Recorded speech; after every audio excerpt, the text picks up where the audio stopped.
We are back and we are setting the ball rolling. Now, this afternoon, members of the medical laboratory scientists have mounted pressure on their leaders not to bow to the National Labour Commission's directive to call off their strike as their trust in the negotiation fails. The NLC has directed the scientists to return to the negotiation table, but the workers say they will return to work only if all their concerns are met. Shortly, we'll take you to the World Trade Center, and the leadership of the group is expected to hold a news conference there.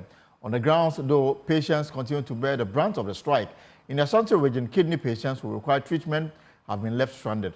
Clinton Yabua reports from Kumasi. It was a blood infusion that she was supposed to take, but she's supposed to take it in a form of a pack cell. And these laboratory technicians, they know it already. It takes time to prepare it. It's so heartbreaking because each time you come for a session, there is an amount of blood that is reduced from the amount of blood you already have. And sometimes, if you are lucky and then you go and check on labs, that is when the doctor would alert you that at this point your patient can't have dialysis, because if she goes on the dialysis, the machine virtually takes certain amount of blood from the patient. Since they are on strike since Monday, if the person doesn't receive blood earlier, the person will pass out. People on blood infusion, those who are supposed to get blood, because of the strike, now they are trying to improvise, of which their improvisation won't sustain them. So if these strikes are not called off earlier, Kumasi should expect mass burial. I know most of the doctors can be smart and they can put it to any other means. Oh, it was because of this. It was but the truth is that people without blood, people who need blood to go on dialysis, people at the ICU unit, people at the accidents ward, people who need blood, if they don't get it earlier enough, people are dying. Oh God.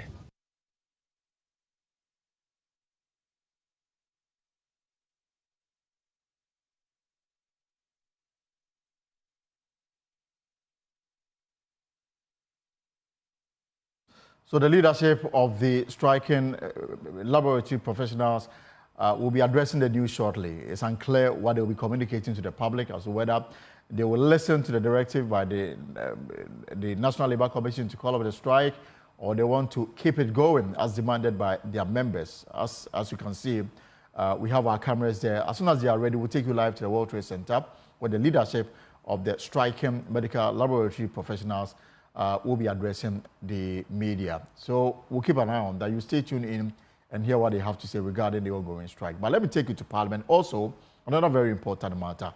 Now, the Majority Chief with Frank Anadom has claimed in Parliament that government has settled a significant portion of the debt owed the West African Examination Council, WAEC. They've stated that it might have to postpone the upcoming basic education certificate examination due to financial constraints imposed on it due to the debts. Speaking on the floor of the House, Bole Bamboy MP Yusuf Sulemana charged the Education Minister to focus on clearing that debt instead of pushing unwanted bills through Parliament. As we speak, WAEC is complaining that they do not even have money to conduct BEC exams. That is what we should pay attention to. We don't see that to the agents, and we don't see that as an issue that we should address immediately. What we are talking about is taking National Service Bill and the certificate of agency. When in nature for this country, BEC is to be written very soon, and WAEC is unable to raise money to do it, and nobody is talking about that. I think that the minister should be interested in raising money for WAEC to be able to conduct BEC exams for our children. Well, there is a response and some assurance that may soothe your heart. That's if you are a BEC student preparing to write the exam. Now, Chief Whip Frank Anadom offered a clarification, claiming he has been informed together with the minority leadership that up to 80 million cedis out of the almost 100 million cedi debt had been cleared. The matter of releasing to WAEC, Chief Whip will bear me out. When this morning we came to the chamber, the ranking member raised it, and I have details of it here. No, you are not listening. Please come. He raised issues about releases to WAEC for the conduct of exams. And the ranking member, the respected ranking member, gave me copies. So myself and the chief whip, we followed up and we spoke to the Minister of State, Honorable Abeno Saisai. She got back to the ministry, did all the checks, and confirmed that indeed they have made significant release. Significant. Well, please, listen to me. So we are told an amount of 80 million has been released. So please, my colleague can make all his points, but he should stay clear of that. The matter has been dealt with. But there's a pushback. The Minority Chief Whip, Kwame Govins Abuja, challenging the claims, insisting the side is not aware such an amount has been paid to WAEC. My good friend, Majority Chief Whip, in explaining whether monies have been released for this year's DEC, said that myself and others were here when our colleague, the minister responsible for finance, verbally told us that she has worked on some money to be released in 2 tranches to WAEC. What I heard her saying, without any evidence, was that some monies were paid to WAEC yesterday and some will be paid today, and it's about 40 million. The point of the ranking was that on this paper that he gave a copy, he gave the 2 of us a copy, what is owed WAEC for BEC is 93 million Ghana cedis. So if you pay even 40 million, you are just almost halfway. So I am not aware he said 80 million. If they paid him 80 million, fine, because I saw her insisting we paid 40-something million and it's the total amount of money. So what they are supposed to receive is 93 million. So I just want to put it on record that I am not aware that all the monies owed WAEC has been paid. I'm not aware of that.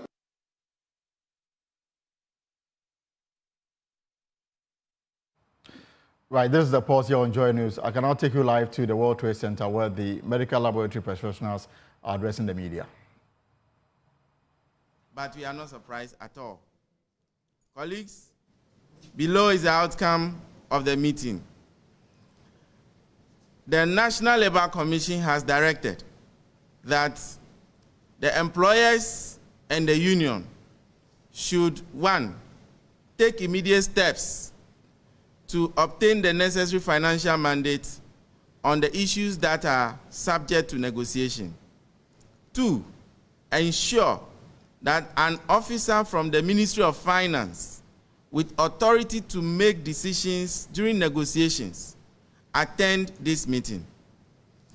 That not later than Wednesday, the 26th of June, 2024, the above meeting should be held and report to the National Labour Commission on Thursday, 27th June 2024 by 2:30 p.m. That the leadership of the Medical Laboratory Professional Workers Union take immediate steps to call off the strike. Having reviewed the above directive by the National Labour Commission at the National Executive Council meeting and other stakeholders meeting held between yesterday night and this morning with our labor consultant in attendance, we have resolved to put on hold the ongoing industrial action and further advise all members of the union to return to work at their various places of work by Monday, the 24th of June, 2024, to put their workplace in readiness for full operation on Tuesday, the 25th of June, 2024. Of course, we are very much aware that our work requires calibrations and preparations of the workplace environment.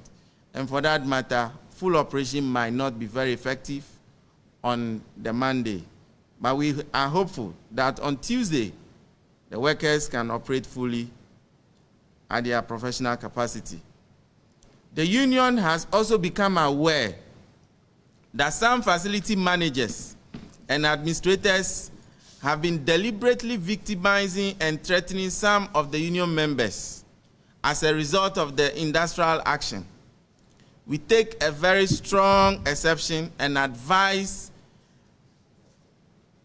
those taking such actions should desist forthwith, failure of which will report their conduct to the National Labour Commission for redress. Finally, we want to appreciate the solidarity that exists between and among the union membership during the period of this industrial action. We also wish to unreservedly apologize to our cherished clients who suffered in any way during the industrial action and promise to continue to serve them to the best of our professional ability. Thank you. I'm Dr. Cephas Kofi Akoto, General Secretary. Okay. And my first vice can be there.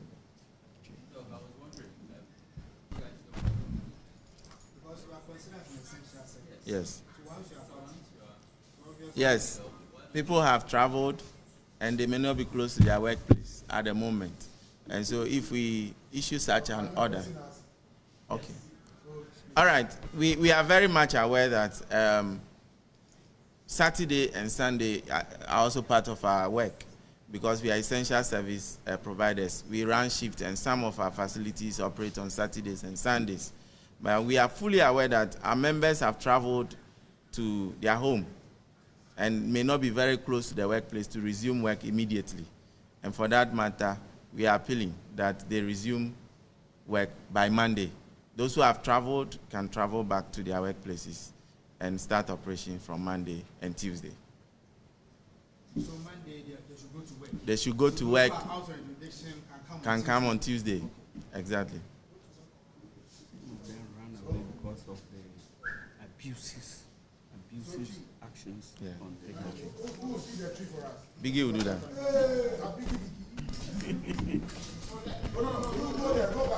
Maybe let it be. Okay.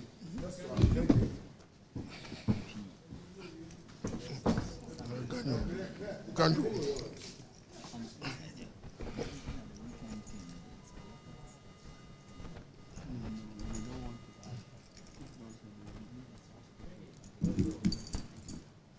I'm saying we sa kwanya iso na yeni medical laboratory professionals across our country adi nkomo kakra enra no ye call Labour Commission and a Labour Commission the niama gu kwemu a wentu sorry between medical laboratory professional any fair wages and salary commission no odibaso ano oka say any many me ya no omonya financial mandate every Ministry of Finance na yemfanye sa negotiation yi osaso kan say meeting we mu no yemfa obi a owo tumi a obet committee Ministry of Finance engineer sa meeting mu bi osaso share medical laboratory professionals say yen kwadwuma yen take steps a ye de be kwadwuma enimani ya we ni nyina no National Labour Commission osaso kan say meeting we no it was say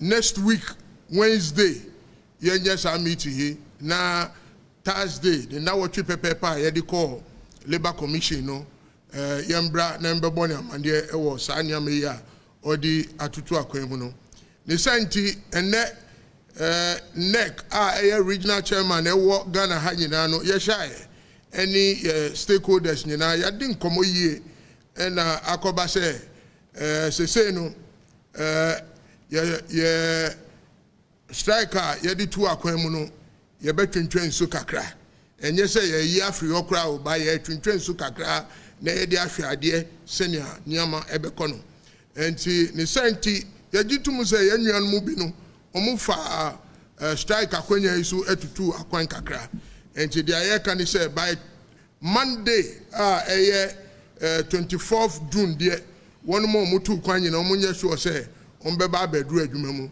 ye adwuma yisu ni fapim agina work environment organization any calibrations ni apparatus e bi mu be ye fini ade mumfa we mu nyina ntutu akwamu ye se na be ya benada de ye be start full operations enti ye be fa sa akwanya yisu na ya to managers full one more who the various hospitals no your cost strike me say ebinimu out of frustrations no omu share yankrofo no bi eyomu ayakayaka de yekotu ebinimu kra afre omu dan omu timu omu position omu wo yekoje free wo mu nsem ye be fa sa akwanya isu na yato omufu say mra wo manimu weka bia wo hu kwan say odeni hudum union na say union so wo right say obeko strike there and the omusu was right to say omu beye strike bi and say the course no me say entwa yie say ye hu bibi saa ye decide nipa no beko akogina National Labour Commission no omu aka na sem senior say afesu me fa sa akwanya isu na me di achopa ama Ghana fo nyina ye strike sabi obiti ni baby onim say financial clearance be in the home medical laboratory professional but your cost strike e bi kokano obi ahwe ni nkwa chopper na yedi Ghana for na mum ye nyina ye hu se Ghana for lab for so ye nipa enti ye adwuma no mu nyina mu nkamu bi maye na next time ankoba se ye de yakade ebetu wo saa.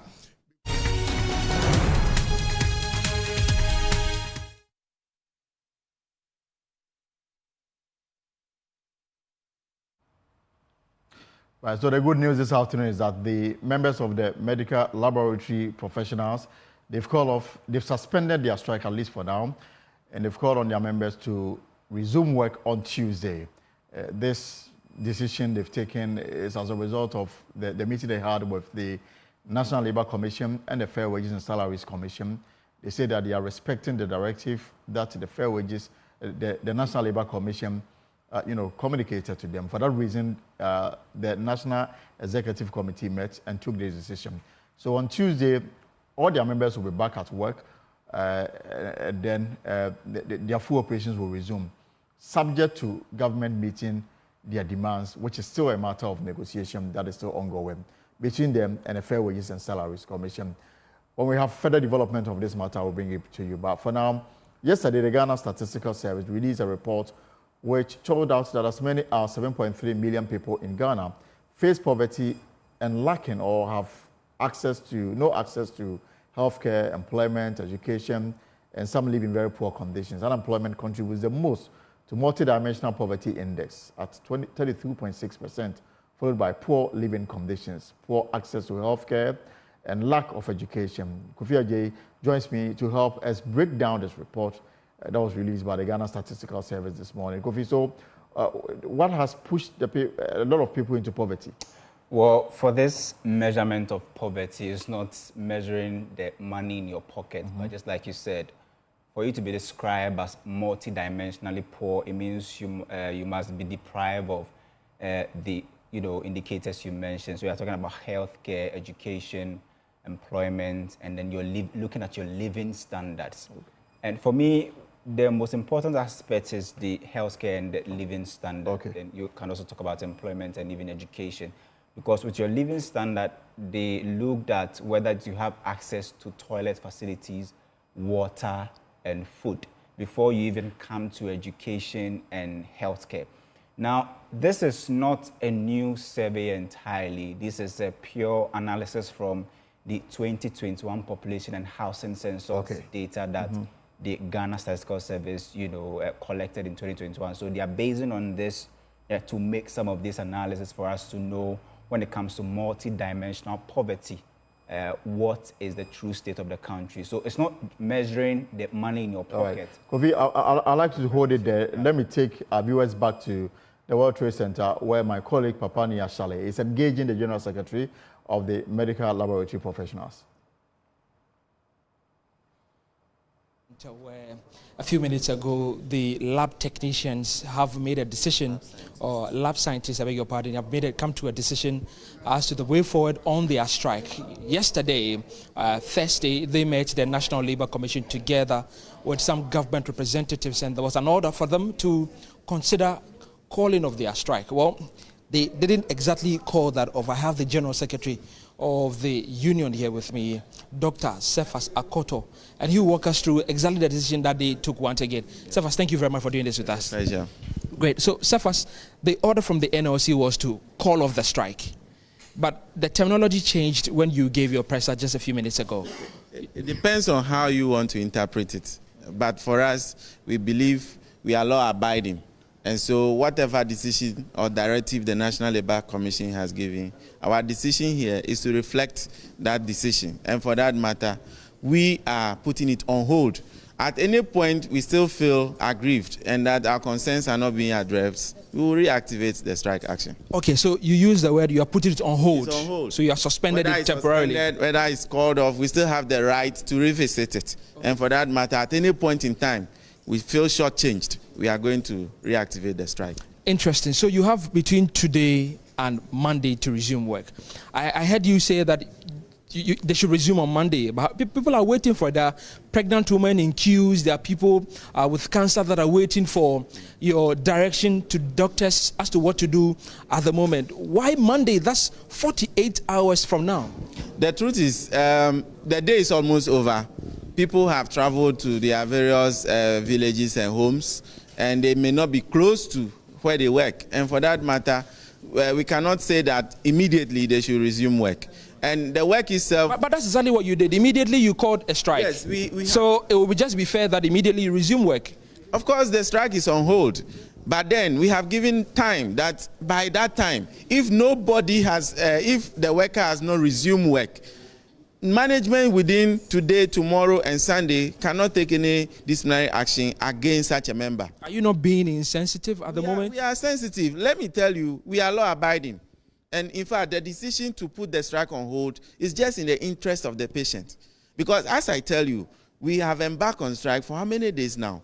Till now, Fair Wages and Salaries Commission has never seen the reason to invite us for any engagement. Even the Ministry of Health has failed to engage the union till now. But for us, we can see what our clients are going through, and we cannot be insensitive. And ourselves, we are not immune to strike action. And so we are putting it on hold, giving them the opportunity to rethink. And if they fail to act, we will go back to the decision. Great. We've been to almost any major hospital across the country. It appears that there's a backlog of work that is waiting for your members to attend to. For those who couldn't wait, they managed to go to private centers. But I'm sure when they hear this news, they'll all run back to where it's cheaper and affordable. I mean, how do you intend to deal with this backlog of work that you have to do? That is the difficulty we have to face. We know that the work we do, nobody else will do that. Any backlog that is available is going to put pressure on us anyway. But it's a necessary decision to embark on this exercise. I can tell you for a fact that some facilities think they can run without the laboratory. And as we speak, Cardiothoracic Center cannot run. Foreign clients that have come from Kenya and other places are still there, waiting for the laboratory before they can continue. You heard in the media that Mensha Hospital suspended a theater and other surgeries. It is not the only facility that has suspended their operations.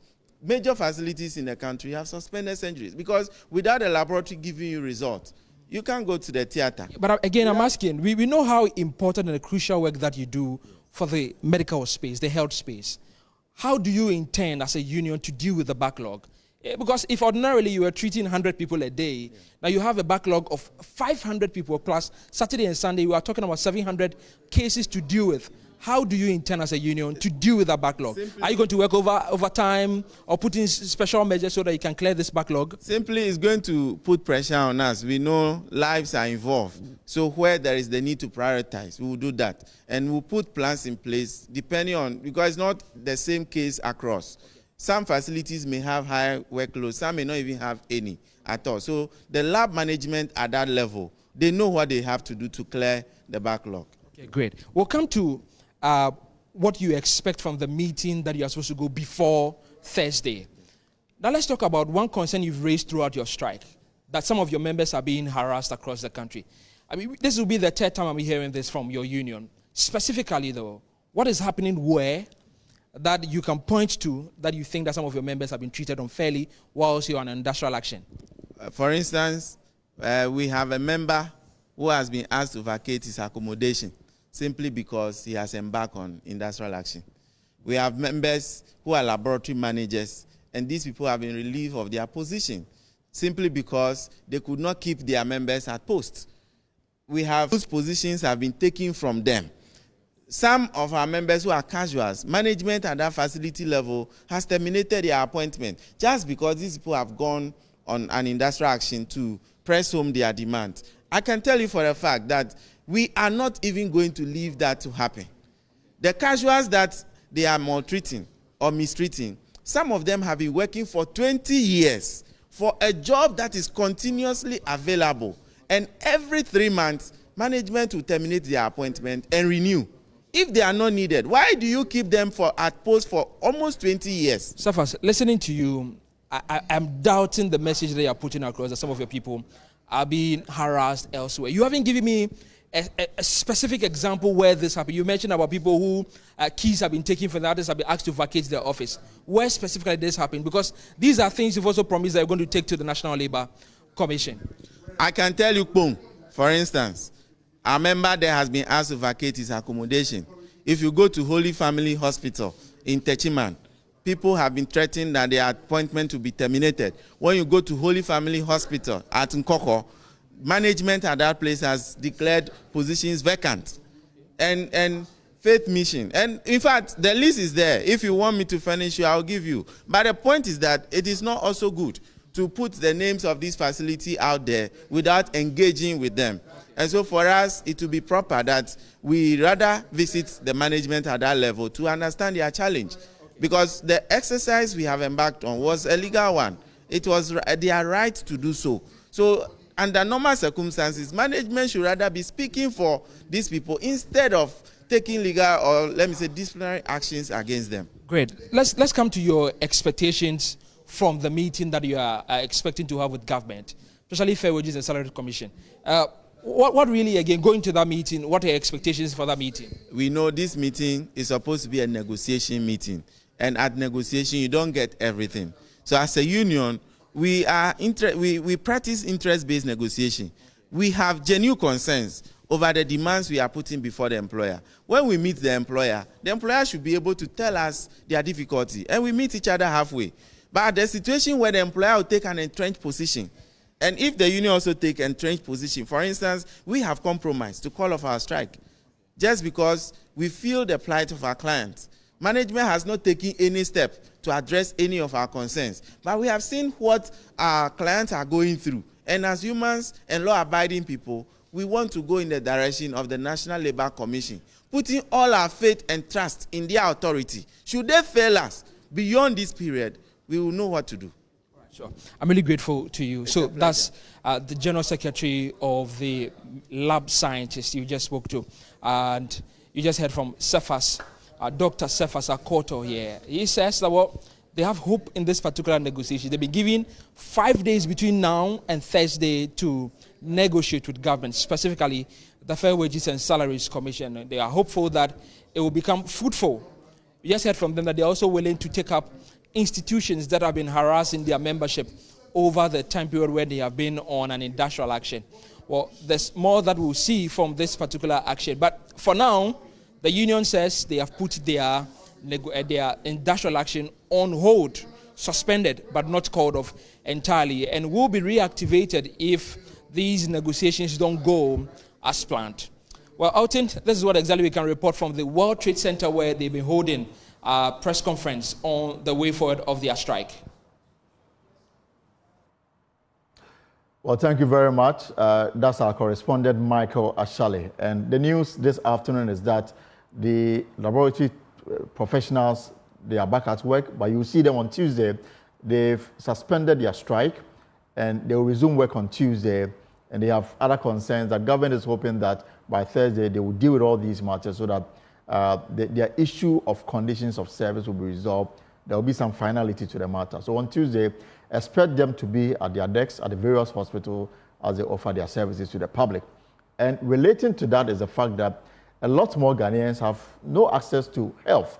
And this is contained in this report released by the Ghana Statistical Service. And Kofi Aye is still here with me in the studio. So Kofi, since we are just coming out of health, perhaps we can zoom in on health, on this multidimensional, poverty survey. Yeah, absolutely. It's one of the key areas that, the Ghana Statistical Service looked at in terms of, the multidimensional poverty. In terms of the 4 components, health, is about 21.7% of the entire multidimensional population in Ghana, which is very, very, worrying, because it means that if you sample 10 persons in a household in Ghana, you can get about 3 of them who are multidimensionally poor in terms of healthcare.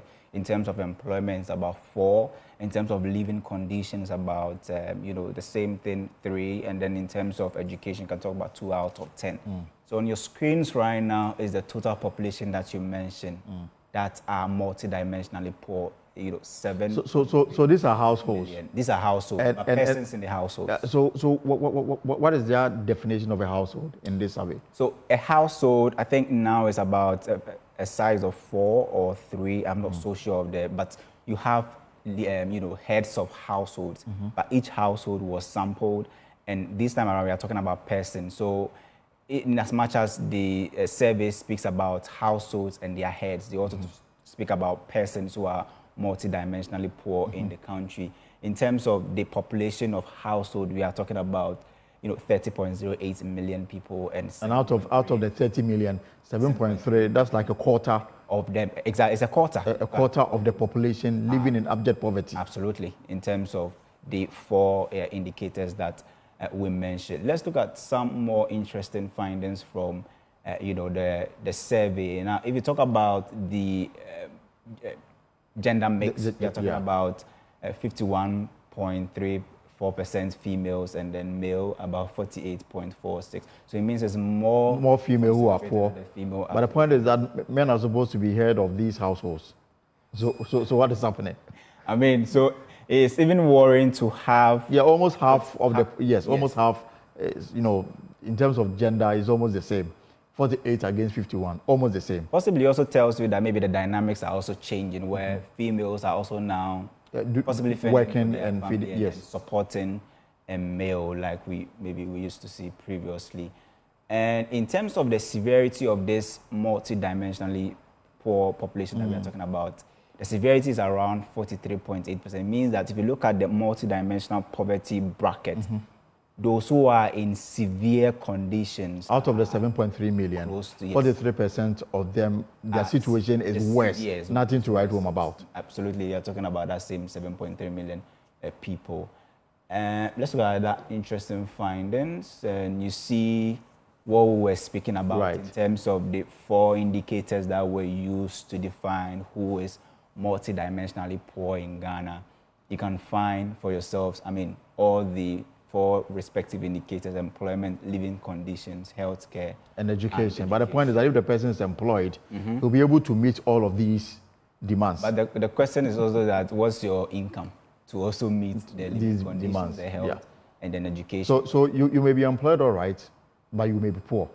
Because the fact that you are working and you are not bringing anything home puts you in this bracket.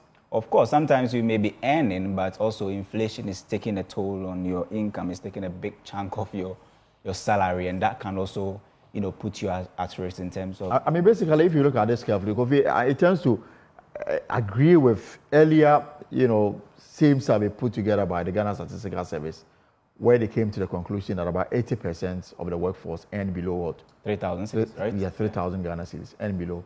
So you will have a large number of the populace working, but their disposable income is not able to take them home. Yeah, and so they are unable to live a comfortable life. They are unable to get quality healthcare, and they are unable to give their children quality education or themselves. In fact, if you look at the population without health insurance, And you look at the fact that as a country, we have the whole national health insurance scheme. I ask myself, why are these brackets outside of the health insurance scheme? And they add up to the health, making the 21, almost 22%. So if we have a broader national health insurance scheme, why do we have a percentage? Unable to assess the health. And more important, when you look at the fact that premium is not so big deal. Yes, the premium for the national health insurance, which you have to pay, it's not really. I think now, I don't know the actual figure, but just like you say, exactly. It's not really. And yet it's difficult for people to even meet it. It's about the disbursement, I suppose. I mean, sometimes you are relying on the state, which is the agency who's supposed to do the disbursement. How frequently does the disbursement come in to meet people's healthcare needs and all of that?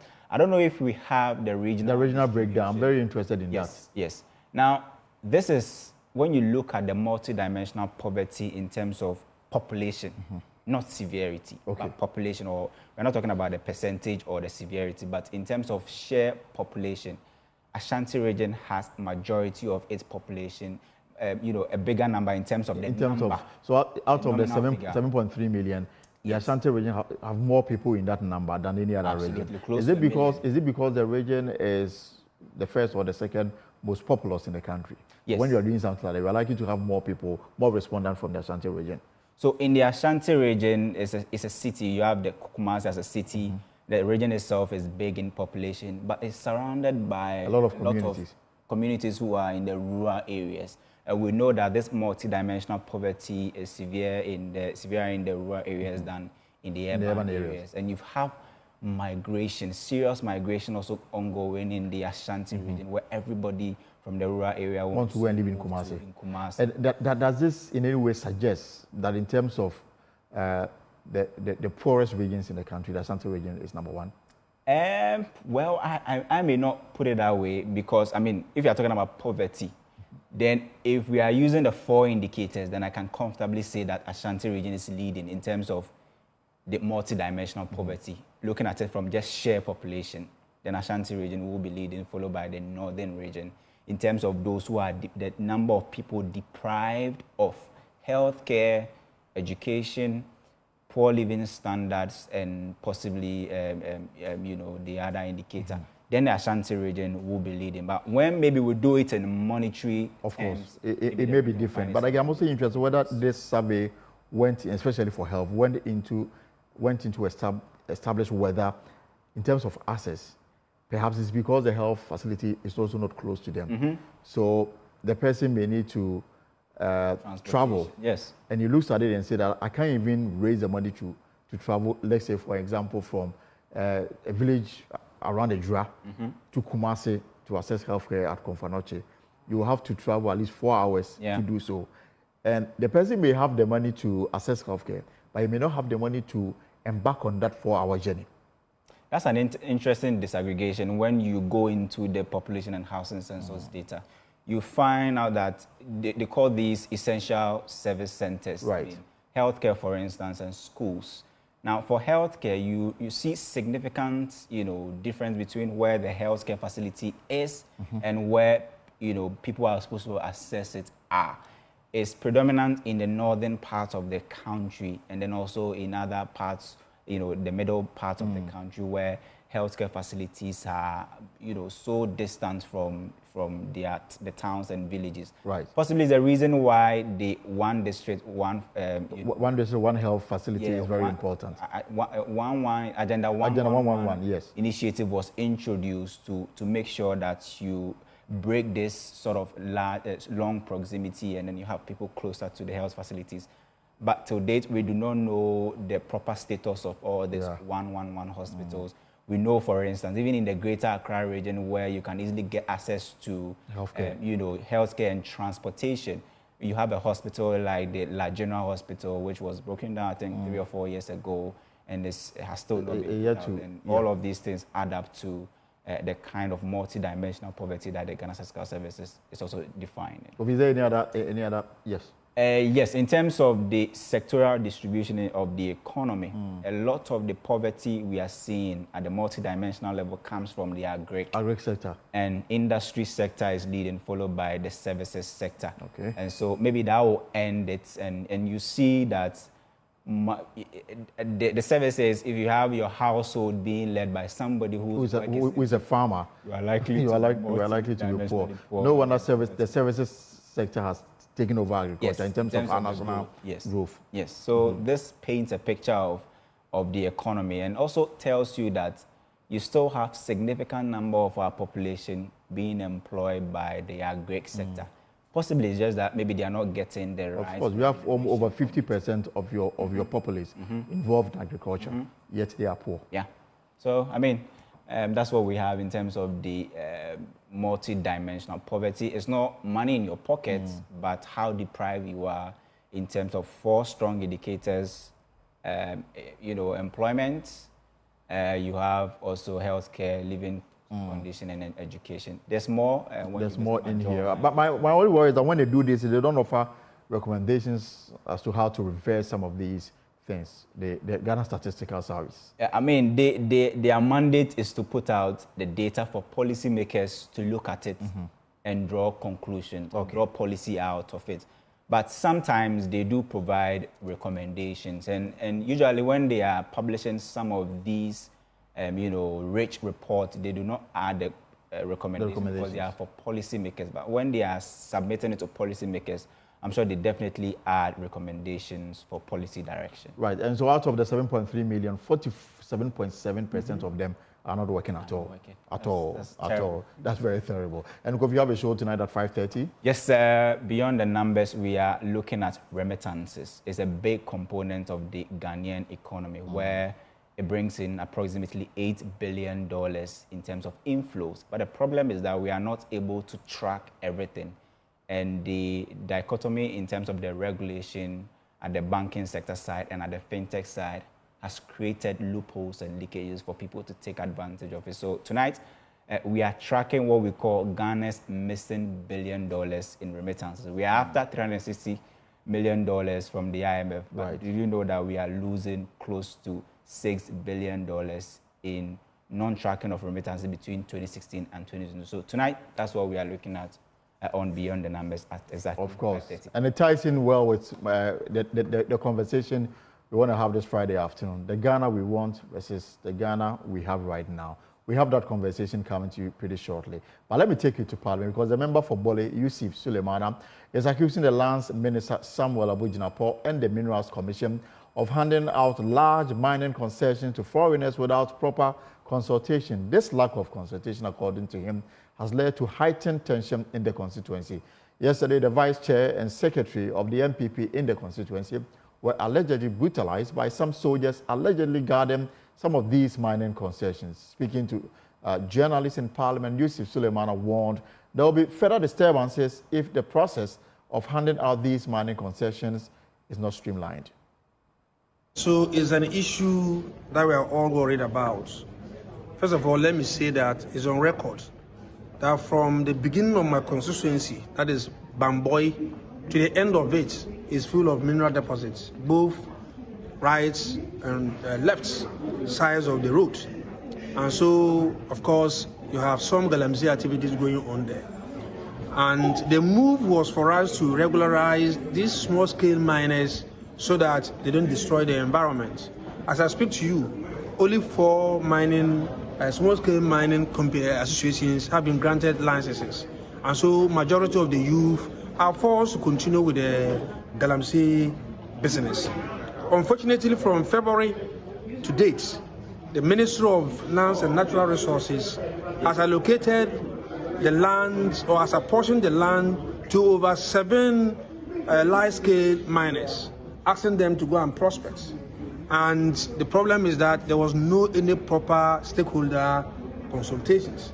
And so the youth are there, and then they will see heavy equipment coming to take over what they are doing. And that is where the clash is coming from. Interestingly, it is only the MPP executives who are given the juicy places to do their galamsey work. And that is what is reflecting. Today, as I speak to you, the vice chairman of the NPP in the Bole Bamboy constituency is hospitalized. The secretary is at the hospital because the military brutalized them last night.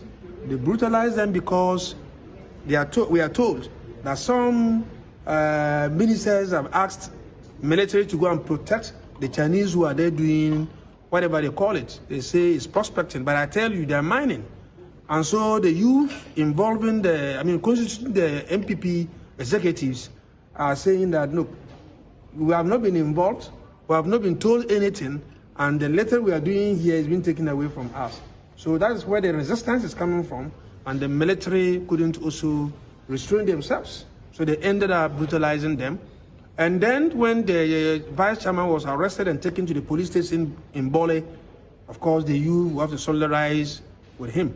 They went there trying to even throw stones at the police and had to make a few calls to the youth to plead with them that these things ends up tarnishing the image of the great community called Bole Bamboy. So if they could restrain and then exercise patience and see how we work to resolve the matter. The bottom line is that the minister responsible for lands and natural resources must tell us why he's apportioning the lands to large-scale miners without stakeholder engagement. Nobody is saying that he doesn't have the right. Per the constitutional arrangement. Well, let me take you to Parliament now, because the Member of Parliament for Bole first raised this issue when he spoke to my colleague Kokwa Santem, and he's been looking forward to an opportunity to formally bring him to the attention of the Speaker. Kwaku, has that opportunity presented itself?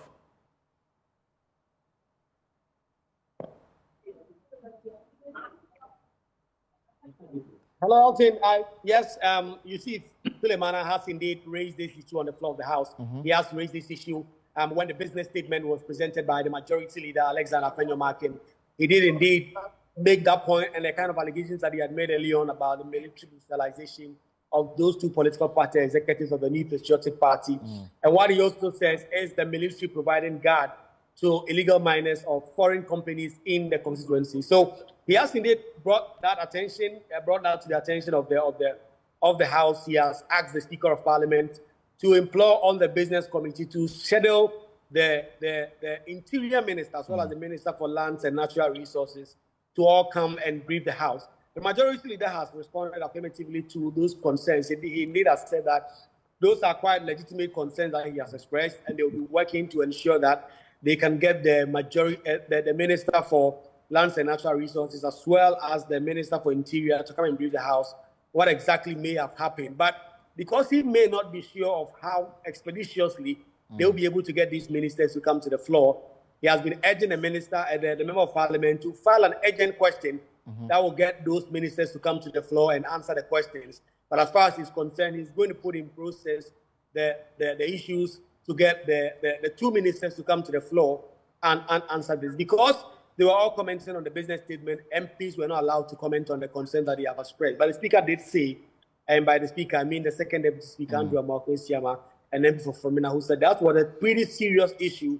In fact, he had come up on the floor last week, and the majority leader had given certain indication as to what they were doing. So we expect that shortly we'll get some indication in terms of how soon we can get those two ministers to come to the floor to respond to these issues. Since Parliament resumed sitting on Tuesday, I mean, the issue of, attendance is always an issue. I don't know what is motivating members to stay away from the House. Part of the fact that minority, they made it clear anytime their leader is in court, they will boycott sittings until he's back on the floor. Now, today there is no court sitting, and yet we have issues with attendance.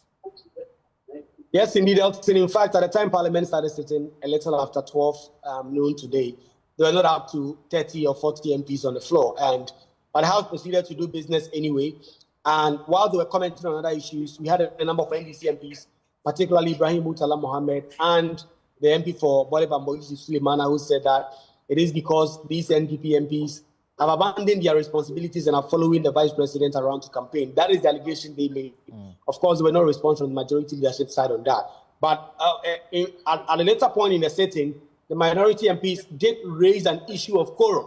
And they say that the House did not have the quorum issue the House was forced to suspend at the time. When they came back, there was some back and forth, and an agreement was that the issue of quorum would be dropped. And so the quorum issue was not pushed further again by the minority MP, Yusuf, the Bolivia Boy MP, Yusuf, right, who did raise that issue on the floor of the House. So those have been the concerns that have been expressed, particularly relating to the attendance. It's been poor, very, very much so, since Parliament resumed last week. At no point in time have we had up to even 50 or 60 MPs on the floor. It's almost 30, 40. Almost every part of the chamber is really empty, with empty chairs all over. And that is what the minority are claiming, that the NPP MPs are prioritizing the Vice President's campaign over that of Parliament. And you think that from next week, they intend to really take the action seriously by raising issues of forum if the majority leadership cannot get their numbers to come to the floor. But the House is proceeding anyway without the numbers. My final question, is there any indication the media review will happen in this meeting? Well, that is what the Public Financial Management Act says. And so far, three business statements have been presented. Last week, there was the first one, and then there was the one for this week. Another business statement has been presented, but an indication as to when exactly that will be done has not come. We understand there will be some talks within government and with the leadership of Parliament to firm up the date. But as of now, no indication has been given as to when exactly that will be done. The question we must ask is what component of it belongs to Ghanaians? You would notice that even retail services at most parts of our cities are run by foreigners.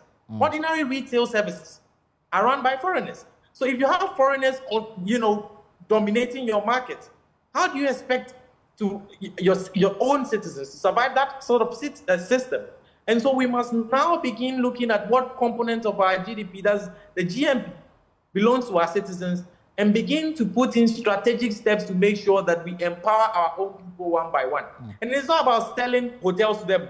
It's not about selling hotels to government officials. That's not what I'm talking about. I'm talking about a situation that ensures that, our market is actually controlled by Ghanaians. We have a situation where we have foreigners who import heavily into this country. And our citizens don't have such access, only because some people who have power have access to these foreigners. And so they bring them in, and then our own people have no leverage. We need to change that. All right. And the only way to change it fundamentally goes back to the first point I made. And that if citizens are awakened, if citizens are vigilant, then they can start demanding that this is what is due them. If we do that, then that's the first step forward. All right. Management of our own resources. What is going on? Julius, let me allow your other colleagues to also come in. So, Samson, the point has been made by Julius, the fact that we have poor leadership, and he says that we need to hold them accountable. The question is, are we doing that? And if we are not doing that, why are we not holding our leaders accountable? Some few minutes ago, before I brought you guys on, we were talking about the survey put together by the Ghana Statistical Service. 7.3 out of the 30 million population are living poor. And out of the 7.3, almost 50% are unemployed. And because of that, they have no access to education, to health, and other things that should come naturally to a citizen of this country. Now, election 2024 is just 6 months away. The people who are crying and blaming leadership for their poor state of health and living conditions are the same people who are defending what is right or what is wrong. So clearly, when you put a Ghanaian in the middle, you are asking, is it that he is so comfortable with his current state of affairs that he can't hold the people he's voted for to improve their life accountable? Well, thank you very much. I think that to begin with, I agree totally with the position of Julius, because over the years, I have had the cause to believe that Ghanaians understand elections or democratic exercises such as elections to elect leaders to mean that going to the polls on the day of election, then they go and rest. But after voting people into authority, the most component of any of those practices is to hold them accountable. Because look, when you elect people, the intention is to get them better your life. And so when you go and sleep, they will do what they deem fit. And at the end of the day, when the electoral cycles beckons, they come back to you again with their theories and what have you, to seek another re-election. And so we must begin at holding these duty bearers accountable. And why are we not doing that? Why are we not doing that? You see, we are not doing that because if you look at democratic architecture of the country Ghana, throughout our independence, especially in the Fourth Republic, it has always been about voting on the day of election. That is our bane. We must reckon related. Elections goes beyond just voting on the day of election. A very critical component of election, of course, has to do with street accountability. And so citizens must wake up. It is time for us to say that, look, if we put you in charge of our resources as a leader, we are going to hold you strictly accountable. But the funny thing is that these leaders are also aware of what they stand to lose should citizens hold them accountable. And so they find a very unsuspecting way of keeping the masses, especially okay with them, by giving them stipends, especially within their party lines, depending on which party is in power. I'll give you examples. Right. For example, it will be a very good start point for, let's say, a member of the New Patriotic Party holding the same party to accountable when he or she feels that, look, this public policy or this particular government initiative is against the interests of the people of Ghana. For an on good behalf, the power you hold today applies. And so that is why we begin to hold them accountable. But we are far from that realization. We are far from that realization. Even when someone is found even when somebody is found to have misconducted him or herself, you expect a nationalistic approach to dealing with the matter. Then it is reduced to party politics, MPP, NDC, and then eventually the people find a nice way to walk away from the mess. And then they are back to whatever they were accused of. Look, that is largely because our fidelity is to our political party, but not what they do in the interest of the country. That is our problem. Because whether good or bad, what we say is that, look, it is my party. We have had occasions where people say, whether good or bad, my party first. That cannot engender collectivity in terms of holding leaders to streets and blazing fire of accountability. And that is the point Julius is trying to make, which I agree, very much agree with. Because you see, when leaders realize that, look, people are watching our actions in government or in leadership position, people are following, they will begin to do that which will not put them in a bad light. But if they know that whether good or bad, these people, they will still follow our party, then what it means is that they will have a way to equalize or run away from facing street accountability. Right. And we must begin to have very strong conversation on that. Look, where we are today as a country, we are in a very big mess. Look at corruption. It is at the highest of it. Look at how our public policies are not inuring to our collective interest. In recent time, not long ago, we are bedeviled with the issue of a cabinet minister going the purchase of state assets, which is a clear violation of many rules in this country, including the basic laws of the country, the 1992 Constitution. But you have people, not just ordinary people who are elected men and women, who are in positions of influence and authority, justifying these positions. So you begin to ask yourself, at what point in time do we draw the line that, look, as for this particular issue, we must wear some level of nationalistic opinion so that people begin to realize that, look, you cannot, at the back of being a member of this party, ride on the wrong decisions and think that will come out. All right. Let me allow John to have a bite of the conversation. And let me find out from John. John, for you, is all hope lost, or you think that things can get better? Well, look, it's how the situation is in Ghana. In fact, everybody, we're all saying that, yeah, we need to hold our leaders accountable. We need to do that. We need to do that and all that. But my question is, how do we hold them accountable? Because even within the government itself, we've seen cases or times that, there's been committees formed on issues, some issues of corruption, and billions of dollars come into the news, and we hear of them that this amount of money has gone unaccounted for, and even themselves, they're unable to hold, So my issue here is that, that we don't have a system. I mean, our system is so porous to the extent that there's nothing you can do about it, And I'm sure that is why most of the youth would prefer going outside the country. Right. Yes, I believe that something can be done, but the question which I find it hard to get answers to is, how do we hold them accountable? Right. Is it only by hitting the streets? Yeah, we hold what is it called? Demonstrations, and it just ends at when a paper of a sort is presented to someone, and you have no idea where that paper or whatever those noise end up to. It's yes, it looks like all the solutions, we can talk about them theoretically with our mouth, with English and all that, but the question remains unanswered, no matter how we answer it. So honestly, I don't really know what exactly can be done. Because if currently I'm in Ghana, I've had the opportunity to, travel or live outside before. All right. And I'm back to Ghana. And I think that with what I'm doing here, I feel very comfortable. And that is one thing that if you do not know, the picture will be painted to you as though outside there is okay. Yes, outside there is highly, highly okay than Ghana here. But then the issue and the challenges there, okay, you'd better pray that you get something to do down here and enjoy your citizenship. That is one thing that people do not know, because if you go over there, you're living like a high school student. You're living, everything you do is about time, and it's not about indiscipline. How that somebody goes there and because the system is hard over there, right, so then they say you are lazy or you cannot work. The reality is that it is not easy over there. You're living like a high school student. You're time bound.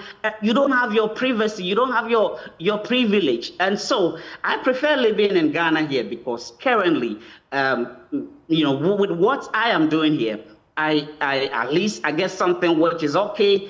And so I wouldn't advocate that people should leave out there, leave Ghana and for any other country, but then should stay here. And we look for the answer to how to hold them accountable, how to make the system work, And I think that it has to start from the law enforcement agency. I'll give an example. I've been to the United Arab Emirates before, and over there, you don't see police chasing citizens, okay? You offend a rule, and by the next few minutes, you have an alert on your phone. You are in trouble, So the law enforcement agency is working. So when I believe that when that system alone is working, I think that is something would work. I get you on that. I get you on that. People do all kinds of things, and then they go scot-free. You hear ministers, MPs, and all politicians, even them, they're okay in a way. But then the so-called grassroots, who are always looking for opportunity to, also be given some kind of opportunity to do something or to benefit, are the ones, gingering all this corruption and all that. Okay, and John, so the question still remains unanswered to me, honestly. Right. So John, do we hold them accountable? Exactly, John. So, I got this message from someone watching us from Kumasi, Sam. Sam says the problem in Ghana is facing is attributed to poor political system and bad leadership. Ghana ought to be better than where we are now. This is coming from Nana Prempe, Lead Education Africa. Sam says lack of leadership, greedy leadership, lack of love for country, family mindsets, and people just don't love the country. And finally, someone said corruption is our bane. Let me go up and then bring in Julius again. So Julius, we have election coming up in December, in 6 months. The people who have paraded themselves as a solution to our challenges, and having listened to them, are they addressing the very core? Do you have hope that beyond 2024, things will begin to take shape with the kind of leadership that are bidding to lead this country and the kind of messages that they are promising? Julius. Setting, and that the very people who have plunged Ghana into the crisis we face today, business people would especially want to look at their spending capacity when it comes to their businesses, where when you exchange the same amount, say $10 million, would have been getting somewhere around $2.5 million some time ago, and now you'll be getting less than 150,000 for the same amount and all that. Yes. If those people, those same people, go about and promise the people that they are the ones going to reset the country, if those same people who have put taxes on their businesses such that they are unable to operate, tell them that elect them again, and they are going to remove those taxes, I mean, the conclusion cannot be more apparent than this. If they are unable to do for you what they are promising you today, they would be unable to do it in the future. More so when they have been heard saying those same things some time back before they came into government. And so I do not think that the people in the present government, particularly Vice President Bawumia, who has the record of promising the same things being perpetuated by his own government, has a way of leading Ghana out of this crisis. What we need to do is to reset this country. And if we want to do that, there must be repudiation for the kind of conduct that the New Patriotic Party has put up in government. A total rejection of the New Patriotic Party must be the way forward. If we don't do that, then there is no political consequence for promising the people and failing. There's no political consequence for making promises and making statements which suggest to your audience that they are stupid. Because if you tell me that after levying a tax on me, I have to now vote for you and give you my mandate in exchange for removing that tax, it's like looking into my face and telling me I am stupid. There must be repudiation for that sort of behavior.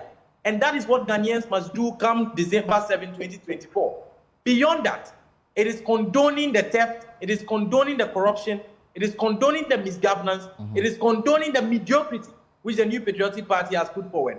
And Ghanaians must be ready, willing, and be able to do this for us. If they don't do it, well, this country is doomed. That is all I can say. But some say if the political class has failed, then what are the options available?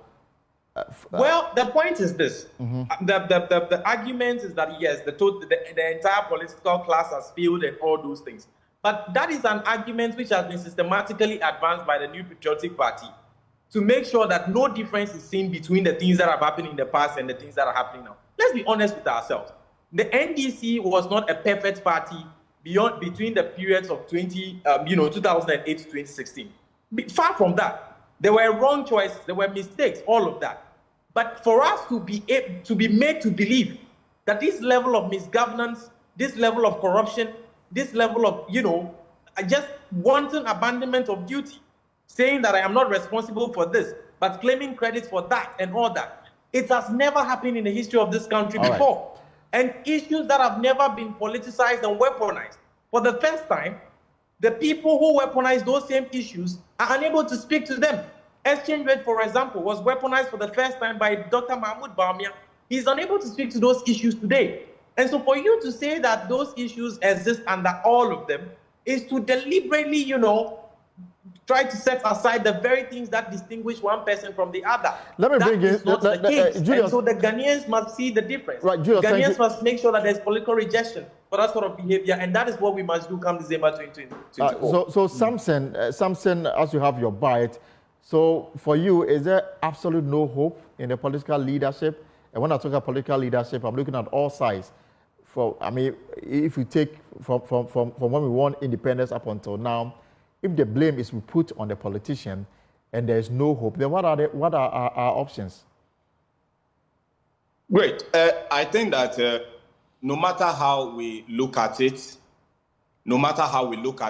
Ghana will continue to be a democratic dispensation.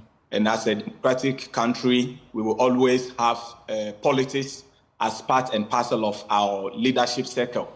And so even if we blame the politicians for our woes, we still will have to make do with them looking into the future with hope. So the best thing to do is to put them on the right path that will endanger the progress agenda, the progress we all anticipate. Going forward, what we need to do is to look at characters or individuals or people who, on behalf of political parties, put themselves up for elections. And I have said that, look, the election 2024 has provided Ghanaians with a very clear scenario of knowing the intention of citizens for our leaders, for the progress of this country, and for the future we anticipate, because we have a situation where two leading political parties are presenting before us people who have been in a very sensitive position of leadership. And I am talking about the NDC and the MPP. We had a situation where the NDC had John Dramani Mahama being the chairman of the economic management team. Likewise, the NPP presenting to us Dr. Mahmoud Baumia, who is also the current chairman of the economic management team. So we had the opportunity to compare their achievements throughout their tenure of office. Right. We have to weigh what they have been able to achieve in terms of policy ideations, in terms of implementation, in terms of how they have fared with corruption, in terms of all of these issues that would position the economy, and say that, look, when we weigh the two of you, you had outweigh this person. We look into the future, we see determination to succeed as a country with your leadership. And I think that at this point, like Gillian said, look, this station is independent, is fearless, and is credible. And I'm going to speak it as it is. Look, for anybody to think that we have elected people to be in charge of our economy for the past 8 years, where we have suffered unwarranted hardship, where we have seen corruption with careless abundance, where we have seen duty bearers with impunity in terms of management of our economy, it is the highest point of insult for anybody to come back to us and say that, look, all of these things I've said, forget about it. I was not the final decision maker.